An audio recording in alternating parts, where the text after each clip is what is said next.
The 3 coins clinked softly in her pale palm, corroded copper catching the dim neon lights of Station Meridian's lower market district. And Marcus Kane froze mid-step when the alien girl thrust her hand toward him, her luminescent violet eyes searching his face with desperate hope as she whispered those words that would shatter his carefully constructed solitude. "Mister, is this enough to buy a dad?" Her voice carried an accent he couldn't place, melodic, yet tinged with something achingly human, fear wrapped in fragile courage. Marcus stood there, coffee forgotten in his grip, staring at this strange young woman, with pointed ears barely visible beneath waves of silver hair that seemed to shimmer like starlight. Dressed in fitted tactical pants and a sleek navy jacket that marked her as someone trying to blend in but failing spectacularly because everything about her radiated otherworldly grace. She couldn't have been more than 23 standard years, but her eyes held the weight of someone who'd seen far too much. "What did you just say?" he managed, his voice rough from disuse. 3 years manning a repair dock on the edge of civilized space meant conversations were rare luxuries.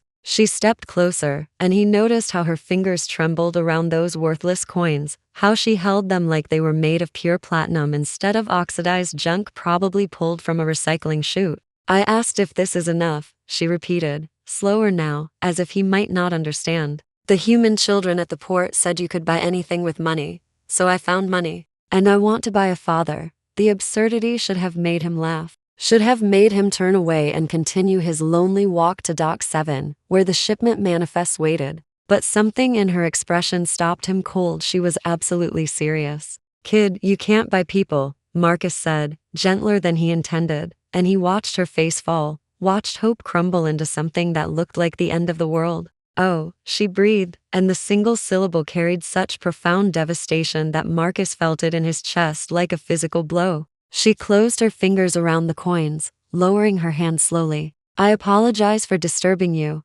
mister. The information I received was incorrect." She turned to leave, and Marcus did something he couldn't explain. Something instinct screamed at him to do, even though logic said to let her go. Let her disappear into the station's crowds and become someone else's problem. "Wait," he called out, and she stopped immediately, spinning back with such sudden hope blazing in those strange eyes that Marcus felt his carefully maintained emotional walls crack. "What's your name?" he asked, buying time while his mind raced to make sense of this bizarre encounter. "Lyra," she answered immediately. "Lyra Vel'karian of the 7th Fleet, daughter of Commander Elith Vel'karian and Dr. Myron Vel'karian, currently alone." The way she said that last word, like admitting to some shameful crime, made Marcus's throat tighten. "Where are your parents, Lyra?" The question hung between them, and he watched her luminescent skin pale further, watched her jaw clench with the effort of keeping emotions contained. "Gone," she whispered. 6 months ago, the research station, there was an accident with the quantum core. They were trying to evacuate. They put me in an escape pod and she stopped, breathing hard. "They didn't make it to theirs." Marcus felt the universe tilt slightly, felt the familiar ache of loss recognize itself in another person because he knew that expression, had worn it himself every day since the transport crash that took Sarah and Emma. "You've been alone for 6 months?" he asked, horror creeping into his voice. "How old are you?" 20 to standard years, Lyra answered, straightening her spine with visible effort. "I am an adult by both human and Vel'karian standards, fully capable of independence. But the station authorities keep trying to place me in social services because I have no legal guardian listed in Federation databases and no means of financial support. And I will not go into their systems." Her voice cracked on the last word, desperation bleeding through her composed facade. "If they process me, I will be sent back to Vel'kar, to distant relatives I have never met, who only want access to my parents' research, who do not care that She stopped herself, visibly struggling. "I want to stay here, near the last place my parents were alive. But I need a registered guardian or I will be deported in 48 hours. The pieces clicked together in Marcus's mind like a badly fitted hull plate. This wasn't about actually buying a father. This was about bureaucratic desperation, about a young woman trying everything she could think of to maintain some control over her shattered life. "So you decided to find someone willing to be your legal guardian in exchange for 3 rusty coins?" he asked. And despite the grimness of the situation, his lips twitched. Lyra's expression shifted, something like embarrassment, coloring her luminescent cheeks with faint lavender. It seemed more logical at 3 in the morning, she admitted quietly. I may have been awake for 56 hours, and my judgment was perhaps impaired by exhaustion and fear, but I had to try something. She met his eyes again, and Marcus saw the steel beneath her vulnerability, saw strength forged in grief. You are the 7th person I have approached, mister. The others laughed, or threatened to call security or offered other arrangements that were not appropriate. Her voice hardened on those last words, and Marcus felt anger flash hot in his chest at whatever those other bastards had suggested. Why me? He found himself asking. Why approach me specifically? Lyra tilted her head slightly, her pointed ears shifting with the movement, and then she said something that made Marcus's world stop. Because I can see emotions as colors, mister. It is a Vel'karian trait that manifests in some of us. And your emotional signature is blue deep. Endless blue, like the oceans on Earth. I have only seen in pictures. The color of profound loneliness and carefully guarded kindness. The color of someone who understands loss. And I thought, she paused, vulnerable again. I thought perhaps someone who understood might be willing to help someone else who is drowning. The coffee cup cracked in Marcus's grip, hot liquid burning his hand. But he barely felt it, because this strange alien girl had just looked into his soul with her impossible ability, and described the exact thing he'd been running from for 3 years. The grief he'd buried under work schedules and voluntary isolation. And somehow she'd chosen him out of millions on this station, because she'd recognized a kindred spirit. 48 hours? He heard himself ask, his voice distant in his own ears. Lyra nodded quickly. The deportation order finalizes at 0800 station time, day after tomorrow. Unless I can provide proof of legal guardianship or financial independence. And I have neither credits nor skills that translate to Federation employment without proper documentation, which requires a guardian to sponsor because I am classified as a refugee minor despite being an adult. And she stopped herself, breathing hard. I apologize, I am rambling. You have your own life. I should not have. I lost my wife and daughter 3 years ago, Marcus interrupted. The words coming out flat and hard, because that was the only way he could say them without breaking. Transport crash in the Helix sector. They were coming to visit me here. I was supposed to meet them at the dock, but there was a malfunction in the ship. He stopped, old pain closing his throat. I couldn't save them. I couldn't even recover their bodies, because the wreckage burned up in atmospheric entry. And I have been alone ever since, because alone means I can't lose anyone else. He looked at Lyra directly, saw understanding bloom in her expression. So I get it, kid. I get the drowning thing. But you need to understand that I am the last person qualified to be anyone's guardian because I already failed at protecting the people I loved most. Silence stretched between them, heavy with shared grief, and then Lyra did something unexpected. She reached out slowly, telegraphing the movement like she was approaching something fragile, and placed one small, cool hand over Marcus's. You could not have prevented a malfunction, mister, she said softly, just as I could not have stopped a quantum core breach. We both know this intellectually, but grief does not listen to logic, does it? Her thumb brushed over his knuckles, gentle and grounding. My mother used to say that the heart has its own mathematics, equations that never quite balance. And we must carry the remainder forever. Marcus felt something break open in his chest, felt 3 years of carefully contained emotion threaten to surface, and he pulled his hand back gently. What exactly are you asking for? He managed. Just the legal guardianship, nothing more. Lyra nodded quickly. I would not burden you beyond the paperwork. I can find work. I can manage independently. I simply need someone willing to sign the forms and perhaps list me as a dependent on their station registration so I am not deported. I would not intrude on your life. I promise. She was lying, Marcus realized. Not about her intentions, but about what she actually needed. He could see it in the desperate set of her shoulders. The way she held herself, like someone braced for the next disaster. This young woman didn't need just paperwork. She needed someone to care whether she lived or died. Needed an anchor in a universe that had ripped away everything familiar. But she was so terrified of being rejected that she was minimizing her own needs to almost nothing. Those coins, he said instead, pointing to her still closed fist. Why those specifically? Lyra opened her hand slowly, revealing the 3 corroded discs. They were in my father's personal effects, the only items recovered from the station.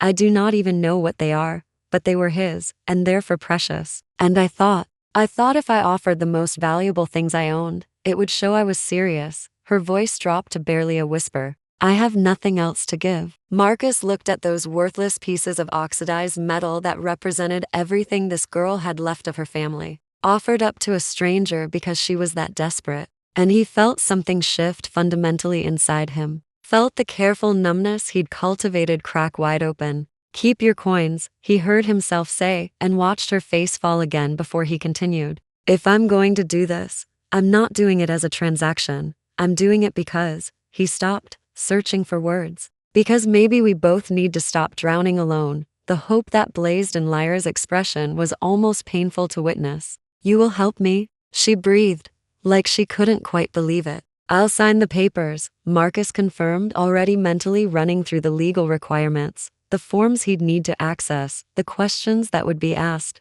But I need you to understand something. If I'm your legal guardian, that means I'm actually responsible for you. It means you don't just disappear into some corner of the station. It means you tell me if you need help, if you're in trouble, if you're struggling, because I'm not just putting my name on a form and walking away. That's not how this works. He fixed her with a serious look. Can you agree to that? Lyra nodded so hard her silver hair cascaded over her shoulders. Yes, Mr. Yes, I agree. I will. Marcus, he interrupted. If we're doing this, you call me Marcus, not Mr. Marcus, she repeated, testing the name, and a small, genuine smile touched her lips for the first time, transforming her features from desperately beautiful to something radiant. Thank you, Marcus. I will not make you regret this. I swear it, he grunted, already regretting it, and knowing he'd do it anyway. Come on, we need to get to the administrative offices before they close. And you need to tell me everything about your situation so I know what we're dealing with. They walked through the station corridors together, an odd pair that drew curious glances. And Lyra explained in her melodic voice about the refugee classification, the Federation bureaucracy, the distant Vel'karian relatives who'd been sending increasingly threatening legal communications. And Marcus listened while his mind worked through problems like he worked through damaged ship systems methodically, looking for solutions. The administrative office was a nightmare of forms and suspicious questions. But Marcus had lived on Station Meridian for 15 years and knew people who owed him favors. Knew which officials would approve things with minimal fuss if you approached them right. And 3 hours later they emerged, with Lyra officially listed as his dependent. Her deportation order cancelled, her status changed from refugee minor to sponsored resident. It is done? Lyra asked, staring at the datapad with her updated information like it might disappear. It's done, Marcus confirmed, exhausted, but feeling something oddly like satisfaction. You're legal now. No one can force you anywhere. She looked up at him, and tears shimmered in those violet eyes, making them even more luminescent. I do not know how to thank you, she whispered. You do not know what you have given me. You can start by getting some actual sleep, Marcus said gruffly, uncomfortable with emotion. You said you've been awake 56 hours. That's going to catch up with you hard. Lyra nodded, then hesitated. Marcus, I do not currently have housing. The shelter I was staying at does not allow extended visits, and you'll stay with me, Marcus interrupted, the words coming out before he could overthink them. I've got a 2-bedroom unit in the residential ring. Second room's been empty for 3 years. Might as well use it. He saw her about to protest and held up a hand. Guardians and dependents share housing. It's normal. It's what the Federation expects. And before you argue, you already agreed to let me actually be responsible for you. Which means making sure you have a safe place to sleep. So don't fight me on this. Lyra's smile was tremulous but genuine. I would not dare fight you, Marcus. You are very intimidating when you are being kind, he snorted. Come on, kid. Let's get you home.